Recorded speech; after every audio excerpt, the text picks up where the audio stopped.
परमेश्वर के धन्य नाम की महिमा हो। प्रभात मनन के सत्र 2737 में आप सभी का बड़े प्रेम के साथ स्वागत करता हूँ। आइए आज के मनन के लिए हम पढ़ते हैं प्रकाशित वाक्य अध्याय 2 पद 10। जो दुख तुझको झेलने होंगे उनसे मत डर, क्योंकि देखो शैतान तुम में से कुछ को जेल खाने में डालने पर है, ताकि तुम परखे जाओ, और तुम्हें 10 दिन तक क्लेश उठाना होगा। प्राण देने तक विश्वासी रहा तो मैं तुझे जीवन का मुकुट दूंगा। मसीह विश्वासियों के जीवन में अपने विश्वास के कारण होने वाले क्लेशों के बारे में पढ़ी गई पद हमें एक अच्छी जानकारी देती है। प्रभु कलीसिया को ये अग्रिम जानकारी दे रहा है कि उनके ऊपर 10 दिनों का एक कठिन सताव आने वाला है, और स्मुरना के विश्वासियों में कई लोग कारागृह में भी बंद होने वाले हैं। यहाँ बताए गए 10 दिनों के क्लेशों के बारे में बाइबल पंडितों के बीच में अलग अलग मत है। कुछ बाइबल पंडितों के अनुसार यहाँ सूचित किए गए 10 दिन 10 साल को सूचित करते हैं, क्योंकि प्रकाशित वाक्य और दानियल आदि पुस्तकों में दिनों को सालों से तुलना करके समझाए हुए। निम्न मत के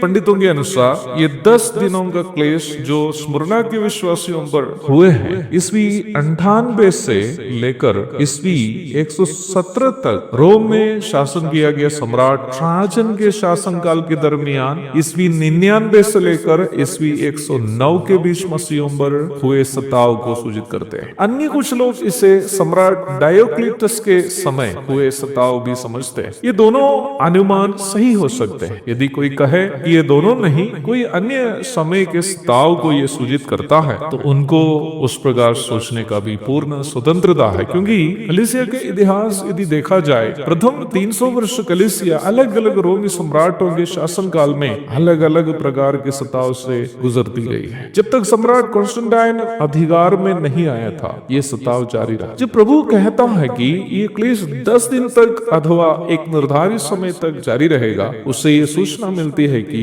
ये सताव का अवश्य अंत भी होगा। विश्वासियों पर मसीह विश्वास के कारण होने वाले सताव के बारे में अनिवार्य रूप में हम जानने की कुछ बातें इस पद में हम देखते हैं। पहली बात, प्रभु कलीसिया को यह स्पष्ट जानकारी देता है कि उन्हें दुख झेलने होंगे। मत्ती से लेकर प्रकाशित वाक्य तक लगभग सभी पुस्तक जो नया नियम में है, ये जानकारी मसीह विश्वासियों को देती है कि उन्हें अपना विश्वास के लिए दुख झेलने होंगे। यूहन्ना अध्याय 15 की 18 से 20, फिलिपी 1:29, पहला थिस्सलुनीकियों 3:3, दूसरा तीमुथियुस 3 की 12 आदि उनमें से कुछ पद है। दूसरी बात, जब प्रभु कहता है कि ये क्लेश शैतान के द्वारा विश्वासियों को परखने हेतु करता है, याकूब 1:12 को इसके साथ यदि हम जोड़कर पढ़ते हैं तो ये समझने में कठिनाई नहीं होगी कि ये हमारे लिए ये साबित करने का अवसर है कि हम प्रभु से वास्तव में प्रेम करते हैं। अर्थात परख इस बात की होगी कि हम वास्तव में प्रभु से प्रेम करते हैं या नहीं। अय्यूब के प्रथम 2 अध्याय से आप ये समझ पाएंगे कि शैतान अय्यूब की परख कैसे की। तीसरी बात, यदि हम विश्वास के लिए परखे जाते हैं तो उसके लिए हमें अवश्य प्रतिफल भी मिलेगा। प्रभु कहता है, प्राण देने तक विश्वासी रह तो मैं तुझे जीवन का मुकुट दूंगा। प्रभु का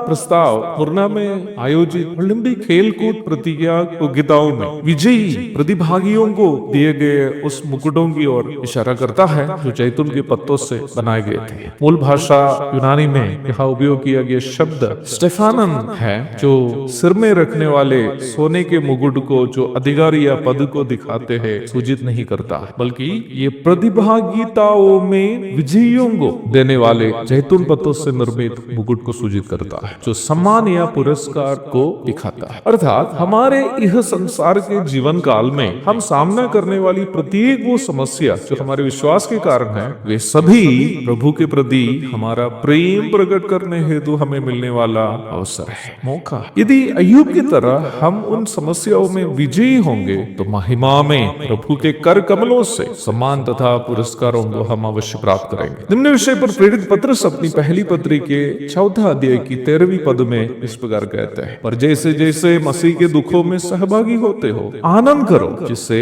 उसकी महिमा के प्रकट होते समय भी तुम आनंदित और मगन हो। एक और शुभ दिन की धन्य कामनाओं के साथ आज का मनन में समाप्त करता हूँ। प्रभु आप सबको आशीष दे, आमीन।